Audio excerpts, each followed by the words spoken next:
Hey guys, so I thought I would put together a series of videos, probably 2, 3, 4. I don't know, it depends on what you guys want me to do, but I thought I would just put together a couple of videos that focus in on just the basics of makeup for each, kind of different section, like the face. That's what this video is going to be. I made an eyebrow video, and then I ran out of time to do, just basic eyeshadow stuff today, but I will be doing that soon. Anything else you guys want to know about? I don't know what else that leaves, but let me know if there's specific things you want me to talk about, specific looks, anything like that. But for this series, it's just going to be like the fundamentals of makeup series, and I'm just going to focus in on specific parts of makeup. So today's going to be the face. I hope you guys enjoy it. Thanks so much for watching. Okay, so for the face portion of this series, I thought I would just show you guys step by step, really slow, how I do my face makeup, like foundation, concealer, highlighter, whatever, you know, the whole 9 yards of the face. So we're just going to break it down really easily and try to help you guys understand just a basic concept. So I usually start out with a primer. This is just Rimmel Fix and Perfect. I've just been using it because I've had it. I honestly don't know how well it actually works. I'd say my makeup stays in place pretty well, but I haven't tried a lot out there. I really like Baby Skin from Maybelline, so I'm going to try and repurchase that soon. But yeah, for now I'm just using this Fix and Perfect primer from Rimmel, and I just put it all over my face. So I just spread the primer all around my face, and I just try and pat it even into the spots where I think my pores are biggest or most noticeable. So, because this says it fills pores or whatever, minimizes pores, so I try and pat it in to make sure it does the best job. Instead of just sitting on top of the skin, I want it to kind of get in there, soak into the skin, and really work. And then I move on to foundation. Right now I'm using L'Oreal True Match. I really like this foundation. It's not heavy and it's not light, but it's buildable. It's got great coverage, and I just like to dot that around my face just so we get the most amount, or the most even amount. That doesn't make sense. Just so we get the most even coverage possible, because you know when you pack it all onto one place and then you try and spread it around, it's still going to be the most concentrated in that one place that you started it at on your face. So I like to dot it everywhere, even some on my eyelids, just to get even coverage. This shade is a tiny bit dark for me, but I'm just trying to use it up. So I take some down my neck as well, just a little bit, so that we don't have a dark face and a really pale neck, because that doesn't look natural at all. So then I take a damp beauty blender. This is pretty dirty. I think I need to buy a new one soon. But this sort of sponge really helps to distribute the product evenly, and it will soak up any excess product so you don't look too cakey or anything. This is the best tool that I've found to apply my foundation with. And I heard that the Real Techniques sponge is like the closest to the beauty blender. This is like $20-ish, which is kind of outrageous for just a sponge, but it's so great, honestly. I haven't tried the Real Techniques sponge applicator, but I'd really love to if it's a cheaper alternative to the beauty blender. So yeah, I start to dab my foundation into my skin. I want it to soak into my skin. I don't want it to just lay across my face, because that'll give me cake face. People will be able to tell I'm wearing like a ton of foundation, and that's not really my style, you know? I don't like that. So I literally just dab it in. I try and move it into the hairline a little so that there's no obvious start and stop lines of where my foundation stops and my natural skin starts, you know.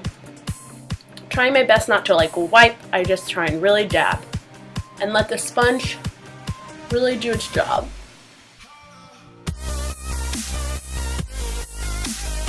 I honestly don't wear a ton of foundation. I more just make sure that the foundation I'm using, like this, is a good coverage foundation, and you don't need that much. And especially with this, it applies so evenly that you really don't need to wear as much foundation as you would think you do. I usually go on to concealer next. I use MAC Pro Longwear Concealer. I have not always used MAC Pro Longwear Concealer. but you know, you hear about it and you hear about it, and you finally are like, okay, I will pay $20 for a concealer, even though it like hurts, like it gives me like chest pains to pay that much for a concealer. It's the best concealer that I've ever used. So I don't know if I can complain about the price because it's just wonderful. So I pump just one pump to begin with on my hand. Just one is all you really need. Onto my finger, I mean. And I start to dab it underneath my eye and kind of down and out a little bit like this. I got too much on my nose. I just start to dab it. I just apply it, and I don't need to worry about blending it right now because I'm going to go in with my beauty blender for that as well. You see how it just brightens underneath the eyes? Obviously, I'm not going to leave it like this because that's a little intense, a little crazy. I take any extra down here on my chin, and I'll take any other extra on my nose, and sometimes I'll put some up here as well on the forehead. And then I take the smaller side of my beauty blender and I blend that out. And this concealer, they have you know, a variety of shades that you can use if you want a concealer just for blemishes or things like that, imperfections on your face. But I really just use concealer for highlighting, like I am doing right now. But this is great to cover up dark circles and highlight at the same time, and it doesn't crease that much at all, especially if you set it right away with the powder, which I'll do in a second. But yeah, I use the smaller side of the beauty blender, and I just blend that right out. And I take some onto my eyelid as well, just to, whoa, my screen went dark. Just to prime for any eyeshadow that we're going to use, if you're going to use any. Using mostly dabbing motions as we did with our foundation, I just blend that sucker out.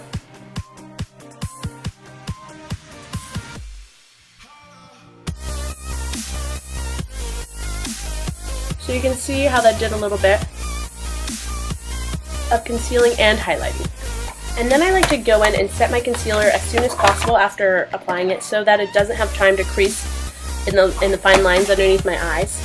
And I'm going to take the BH Contour and Blush Palette, #1, and I use a mixture of these two shades because stark white alone is going to look really, really intense under there. And if that's what you want, then you go for just plain stark white. But for me, I want it to be a little bit flesh toned as well, just so that it's not so intense. And then I set that area. This is a Real Technique setting brush that I'm using. And I try and dab and move inward so that we're not wiping it out and we're not moving the product around too much. We're just setting it and we're moving it in so that it avoids creasing even more. And I set down here as well. Any place that I put the concealer, I like to set just like this. And I set it with a lighter shade than I set the rest of my face makeup because I want the highlighted effect to stay the highlighted color, you know, a little bit brighter than the rest of my face. So we use brighter colors to set it so we don't lose the color that we just put down to highlight. I hope that makes sense. I just take a Sigma F10 to set my face. I use a Maybelline Fit Me powder. And I don't use a ton of this. I just use a little bit and I just dab it anywhere that I put my foundation. And I try not to go over those highlighted areas so that we don't undo the work we just did. And notice how we're really not wiping, we're mostly just dabbing. We're dabbing into the skin so that it's set into the skin. It's not laying on top of it. Like I said, cake face, that's what will happen if you're just wipe, wipe, wipe. In addition, I like to use any remaining powder and just run it over my eyelids to help set the concealer we use to prime for eyeshadow. And that will really help your eyeshadow later on to blend out because there's a powder on top of it already, so it'll, you know, blend together with the powder better than if there was just a concealer down there and your eyeshadow could like skip a little bit, or it could just look really like harsh and won't be able to blend out as well. Then I usually take my Sigma F5 and I go in with contour powder. And I use Hoola Benefit usually. I have used these shades right here in the BH Cosmetics palette. Oh, that's not really showing up that well. Okay, there we go. These two shades sometimes, but obviously this one's like super dark. And I'm kind of scared to do that because it could go overboard like really quickly because it's so dark. So I use Hoola by Benefit usually. And this shade is a little bit red, like a little bit orange for my liking, but I still do really like it to contour and just kind of bronze the face. So I don't do real intense contour usually. I usually just do a little bit just to give my cheeks some definition, and I tap a little, or I pick up a little bit on the edge of the brush, just a little, and I lightly drag it right underneath my cheekbones. And I make sure the line doesn't start here and stop here, you know what I mean? I make sure it goes all the way back, like into my hairline.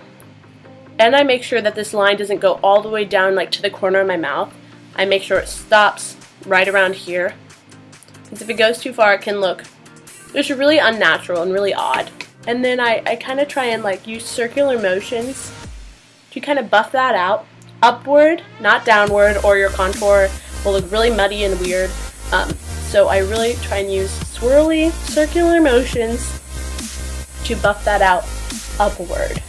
Take a little bit underneath my chin as well, and some down my neck just to even out, you know, the colors. I don't want it to be super dark up here, really light down here. So I take a little down here, and as well I take some like up here around my temples and my forehead, just to even out the amount of color that we place on our face. We don't want just like stripes of brown right there and like white everywhere else, because that'll just look really unnatural. And sometimes I'll take a little bit just down my nose to contour it a little. It doesn't do much, but you know, I feel like my nose is a little wide, especially down here, so I try and take it down here. And so by adding our contour and our highlight, we really have like enhanced the features of our face that we want to enhance. We want to look bright and awake down here. We want to make our chin look, well, not everybody. It depends on your face shape and what you want to do with it. But I like to try and make my chin look a little thinner. And I like to highlight the bridge of my nose and contour a tiny bit to make my nose look a little thinner. And we do the cheekbones to make you look like you have cheekbones and things like that. So I hope that makes sense. We're just enhancing what we want to enhance, and we're creating shadows where we want like fake shadows to be. And that's the whole point of contouring and highlighting, is creating this illusion per se that, you know, my cheekbones are creating this awesome shadow because my cheekbones are so pronounced, but really they're really not. But yeah, so that's what you're doing. And then if I'm wearing blush, which I usually do, I usually just wear Milani Luminoso. It's so pretty and like just an everyday blush, and it's at the drugstore. It's not that expensive at all. You can find it at CVS, Walgreens, pretty much everywhere has it. And I just take the same brush I contoured with, and I just take it on the head of the brush, well, face of the brush. What is that called? I don't know. I just take it right in there. I dab it. It's very pigmented, so I try and be careful. But I just dab it right here, like right along where I contoured, right along there. I don't just place it right here because that looks unnatural. Again, when you get flushed, you don't get flushed in a circle right here on the apples of your cheeks. You know, you get flushed like back here. So we want to create like a natural flushed face. And so again, I just kind of stipple that on to my face. No wiping, no rubbing. We're just stippling. If you take away nothing else from this video, you should take away that we press products into our skin. We dab products into our skin. We shouldn't be wiping it all over our face, because then it just gets messy and it gets layery looking, like I said earlier. So I hope you guys found this video really helpful. This is just what I do for my face. I hope it helped you understand, you know, why we contour, why we highlight, you know, just understanding how to do it, what brushes you can use, what products you can use. These are just what I use. I hope you go check out the other videos in my series on, you know, just the basics of a natural, everyday kind of makeup look. Just really, I'm just trying to get across the fundamentals of makeup and what I first started learning when I first started doing makeup, and you know, what was helpful to me, and I'm trying to portray that and get that across to you guys as well. So feel free to subscribe and comment and do whatever. I really appreciate your guys' support, so thank you so much. Bye.